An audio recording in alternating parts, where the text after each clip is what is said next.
Sadio மானே உலகத்திலே 10 தலை சிறந்த ஃபுட்பால் பிளேயர் பாத்தீங்கன்னா இவரும் ஒருத்தரா வந்துருவாரு. இவர் வருஷத்துக்கு 1100 கோடி வந்து சம்பளம் வாங்குறாரு. ஒரு நாள் இவர் வந்து பஸ்ல இருந்து இறங்கி தன்னோட பிளே கிரவுண்டுக்கு போகும்போது என்ன ஆகுது அப்படின்னா ஒரு உடஞ்ச போன் வந்து கையில வச்சிருக்காரு.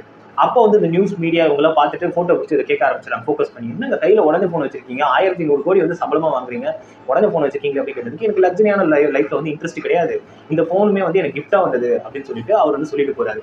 மீடியா ஃபேன்ஸ் எல்லாருக்குமே வந்து ஒரு பெரிய கியூரியாசிட்டி, எங்க தான் இவர் வந்து செலவு பண்றாரு, பெருசா வந்து லைஃப் வந்து இவர் வந்து செலவு பண்ற மாதிரி தெரியல அப்படின்னு சொல்லிட்டு வந்து எல்லாரும் வந்து அவர் வந்து அவரோட ஹிஸ்டரி வந்து எல்லாம் தேடி பார்க்கும்போது என்ன ஆகுதுன்னா ஆப்பிரிக்கால இருக்க தன்னோட சொந்த ஊர்ல வந்து இலவசமா ஸ்கூல், இலவசமா காலேஜ், இலவசமா பிளே கிரவுண்ட், இது எல்லாமே வந்து விளம்பரமே பண்ணிக்காம வந்து இவர் வந்து வந்து எல்லா நல்லதுமே அந்த ஊருக்கு வந்து செஞ்சிருக்காரு. இதுல இருந்து என்ன தெரிய வருதுன்னா எல்லா பணக்காரர்களுமே எல்லா செலிபிரிட்டியுமே வந்து கிட்டவங்க கிடையாது, ஒரு சில நல்லவங்களும் அதுல வந்து இருக்காங்க. நம்ம ஊர்லயே வந்து இவர் ரத்தன் டாட்டா இருக்காரு. அந்த மாதிரி தான் சாடியோ மானே ஒரு நல்ல மனிதர். ஹேட்ஸ் ஆஃப் டு சாடியோ மானே.